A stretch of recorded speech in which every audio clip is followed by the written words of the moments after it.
Hello বন্ধুরা, আজ বানিয়েছি একদম সাধারণভাবে অল্প মশলায় চিংড়ি মাছ আলু দিয়ে ঝোল।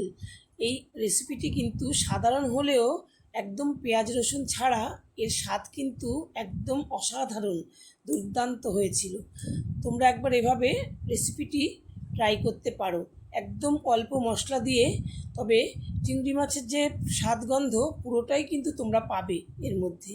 এর জন্য দেখো, আমি নিয়েছি 350 গ্রাম মতন চিংড়ি মাছ, মিডিয়াম সাইজের মাছগুলোকে আমি খুব ভালো করে ছাড়িয়ে একদম ধুয়ে পিঠের যে নালটা, কালো নালটা ফেলে দিয়ে তারপরে আমি এই মাছগুলোকে একটু নুন, হলুদ আর সর্ষের তেল মাখিয়ে রেখেছি। আর এখানে আমি দুটো আলুকে ডুমো ডুমো করে কেটে রেখেছি। এটা আমি শুধুমাত্র আলু দিয়েই ঝোল করব। হ্যাঁ বন্ধুরা, একদম পেঁয়াজ রসুন ছাড়া সাধারণ একটু মশলা দিয়ে। তবে কি মশলা আমি দিচ্ছি সেটা কিন্তু দেখার জন্য তোমাদের পুরো ভিডিওটা সাথে থাকতে হবে। শেষ পর্যন্ত দেখো তোমরা, তাহলে বুঝতে পারবে যে অল্প মশলা হলেও এই মাছটা এত টেস্ট কিভাবে হলো।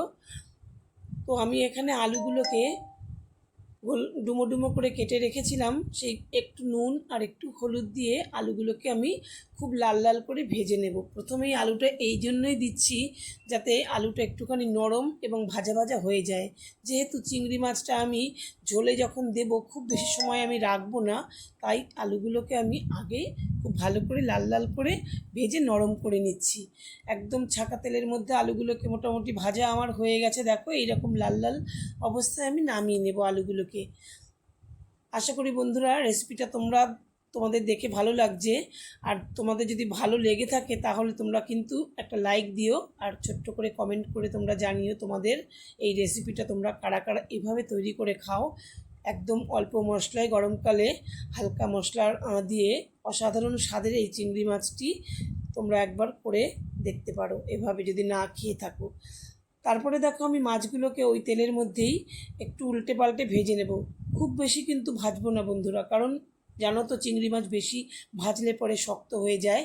তো আমি এপিট ওপিট করে মিনিটখানেক আমি নেড়ে চেড়ে মাছটাকে আমি ভেজে তুলে রাখবো। দেখতে পাচ্ছ আমি কিন্তু একদম কড়া করে মাছগুলোকে ভাজিনি, এতেই মোটামুটি হয়ে যাবে। আর মাছের গন্ধটাও পুরো ঝোলের মধ্যে মিশে যাবে। দেখো তেলের মধ্যে তো মাছের পুরো গায়ের কাইটাও রয়ে গেছে। এবার আমি এই তেলের মধ্যেই আমি আর তেল দেব না, এই তেলেই হয়ে যাবে। একটু গোটা গরম মশলা ফোড়ন দিলাম, এলাচ, দারচিনি আর একটু লবঙ্গ। একটু মিষ্টি গন্ধ বেরোলে এখানে একটু সাদা জিরে ফোড়ন দিয়ে দেব। একদমই অল্প মশলার মধ্যে করব বন্ধুরা, পেঁয়াজ রসুন ছাড়াই। তোমরা দেখতে থাকো, খুবই ভালো লাগবে। এর টেস্টটা তোমরা করে খেয়ে দেখতে পারো এরকম হালকা করে। এরপরে দিয়ে দেবো 1 চামচ আদা বাটাটা দিয়ে একটু নাড়াচাড়া করব। তার সঙ্গে আমি আদা বাটার সঙ্গে দিয়ে দিলাম একটুখানি সাদা জিরের গুঁড়ো, একটু ধনের গুঁড়ো, আর দিয়ে দেবো একটুখানি কাঁচা লঙ্কা। যে যেরকমভাবে লঙ্কা ঝালটা খাও সেভাবে দেবে। আর তার সঙ্গে হলুদ আর নুন দিয়ে দেবো, দিয়ে একটু জল দিয়ে আমি এটা মশলাটা কষিয়ে নেব।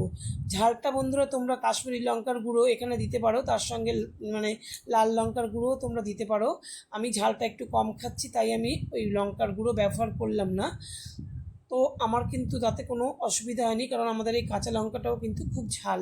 দেখো তেলটা ছাড়তে শুরু করেছে, মশলাটা কষানো হয়ে গেছে। এবার আমি দিয়ে দিলাম টমেটো। একটা বড় টমেটোকে পেস্ট করে রেখেছিলাম, সেই টমেটোটাকে আমি কিন্তু এর মধ্যে দিয়ে দিলাম। টেস্টটা কিন্তু তোমাদের কোনো অংশেই খারাপ লাগবে না, দুর্দান্ত টেস্ট লাগবে। চিংড়ি মাছের পুরো গন্ধটা তোমরা, সুগন্ধটা এই ঝোলের মধ্যে পাবে। এবার দিয়ে দিলাম দেখো ছোটো 1 বাটি টক দইটা দিয়ে কিন্তু গ্যাসের আঁচটা একদম কমিয়ে দেবে, নইলে দইটা ফেটে মানে ছাকড়া ছাকড়া হয়ে যাবে। দইটাকে দিয়ে একটু নাড়াচাড়া করে দিয়ে আমি ভাজা আলুগুলোকে এর মধ্যে দিয়ে মশলার সঙ্গে একটু কষিয়ে নেব। দেখতে পাচ্ছ কি সুন্দর লাগছে দেখতে, আর একদম তেলটাও ছেড়েছে। এই অবস্থায় কিন্তু আমি এখানে একটু চিনি দিয়ে দেবো 1/2 চামচ মতন, কারণ কি এটা একটা তো আলু চিংড়ির একটা তরকারির মতন হচ্ছে, যেহেতু একটু টেস্ট কালারটাও ভালো আসবে চিনি দিলে, আর তার সঙ্গে কিন্তু টেস্টটাও খুব সুন্দর লাগবে। যেহেতু টক দই দিয়েছি, না চাইলে তোমরা নাও দিতে পারো, স্কিপ করতেই পারো চিনিটা, না দিলেও কোনো টেস্টের কিন্তু খারাপ লাগবে না। টেস্ট। এবার আমি পরিমাণ মতো জল দিয়ে দেবো, কারণ আমি এটাকে ঝোল বানাবো, যেহেতু একটু ঝোল থাকবে, তাই এই ঝোলটাকে জলটাকে দিয়ে ফুটে ওঠা পর্যন্ত ওয়েট করলাম। তারপরে ফুটে উঠলে পরে আমি তারপরে মাছগুলো দিয়ে দিলাম। আর আলুটা যেহেতু দিয়েছি, আলু তো প্রায় আমার সেদ্ধ হয়ে গেছে, দেখতে পাচ্ছ কত সুন্দর করে ছোটো আলু ছোটো ছোটো পিস করে আমি কড়া করে ভেজে নিয়েছিলাম। তো তারপরে আমি আরেকটু নরম হওয়ার জন্য আর মাছটাও একদম ঝোলের সঙ্গে মিশে যাওয়ার জন্য একটু ঢেকে রাখবো। এই মিনিটখানেক, খুব বেশি নয়, মিনিটখানেক ঢেকে রেখে আমি তারপরে ঢাকনাটাকে খুলে এর মধ্যে আমি সামান্য একটু গরম মশলা দিয়ে দেবো পুরো। ব্যাস, আমার রান্না কিন্তু একদম কমপ্লিট। বন্ধুরা, আশা করি তোমাদের রেসিপিটা ভালো লেগেছে, সাথে থেকো সবসময়। আর তোমরা এতক্ষণ রেসিপিটা দেখার জন্য তোমাদের কিন্তু অসংখ্য ধন্যবাদ জানাই। তোমাদের সঙ্গে দেখা হবে পরবর্তী ভিডিওতে। অনেক ধন্যবাদ তোমাদের সকলকে।